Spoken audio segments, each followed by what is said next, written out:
In the New Testament book of Ephesians, we read about spiritual warfare, and we read about the armour of God. And the only attacking weapon that a Christian possesses is the sword of the Spirit, which is the Word of God. You see, in the New Testament, the Christian is involved in a warfare, but it's not a physical warfare where we have enemies, because Jesus said in the Sermon on the Mount, but you have heard that it was said, you shall love your neighbour and hate your enemies. But I say to you, love your enemies, bless those who curse you, do good to those who hate you, and pray for those who spitefully use you and persecute you, that you may be sons of your Father in heaven, for he makes his sun rise on the evil and on the good, and sends rain on the just and on the unjust. So a Christian in our spiritual warfare has no physical enemies, what we go and fight with and destroy and try and kill and injure them. No. Our warfare is different. We're to do good to those who do bad to us. We're to love them, bless them, and pray for them. That is what Jesus says. So if somebody goes around killing people, taking vengeance on people, going army in the name of the Lord, that's not a Bible Christian way of doing things. All the weapons mentioned in the armour of God in Ephesians 6 are spiritual weapons, but the only offensive or attacking weapon is the sword of the Spirit, which is the Word of God. And when he uses the word the sword of the Spirit, he uses the word Machaira. See, in those days soldiers carried two types of sword. There was the big broadsword, which was several feet long, a big heavy instrument which the soldier wielded with two hands, which he brought over the head and smashed the head of the enemy where he crushed the skull. And there was also a shorter dagger-like weapon called, in the New Testament Greek in which the New Testament was written in, the Machaira, a sharp precision dagger-type weapon which was between 6 and 18 inches long.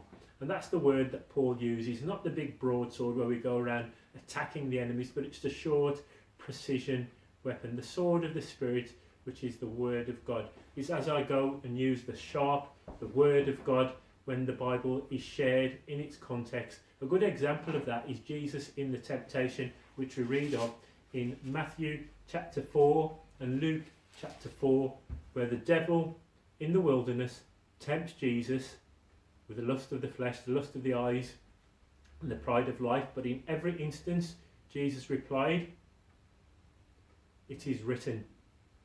He doesn't say, "Damn you, Satan," or "To hell with you, Satan," but "It is written." Jesus came back against his enemy by quoting scriptures. And another good example is in Acts chapter 8, where the evangelist Philip met the Ethiopian eunuch who was reading from the scriptures and he didn't understand it. Philip explained the scriptures to him, and a man who was in darkness was brought to light, and who was spiritually dead was brought to life. And when he uses the second expression in the verse, the sword of the Spirit, which is the Word of God, when he uses the Word of God, he doesn't use the word logos, the wisdom, the study of, or the word graphe for writing, like autobiographe or geographe. He doesn't use the word graphe, but he uses the word rhema, which is for spoken word.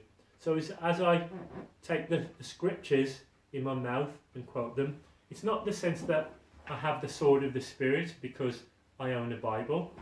After all, if that was the case, then the devil would have the sword of the Spirit, but we know that's not the case. It's as the Bible is used in its context by somebody who's converted by the Spirit of God that we use the sword of the Spirit. And the sword of the Spirit is used to convert people, to bring people from spiritual darkness to spiritual light.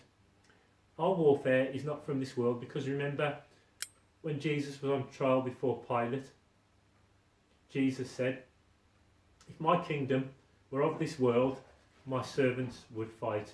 And also in 2 Corinthians in chapter 10 and in verses 3 and following we read, "For though we walk in the flesh, we do not war according to our flesh, according to the flesh. For the weapons of our warfare are not carnal or not fleshly, but mighty in God for pulling down strongholds, casting down arguments and every high thing that exalts itself against the knowledge of God, bringing every thought into captivity to the obedience of Christ." So our weapons are not guns or bow and arrows or knives, bullets or anything like that. It's the sword of the Spirit, which is the word of God. Thank you.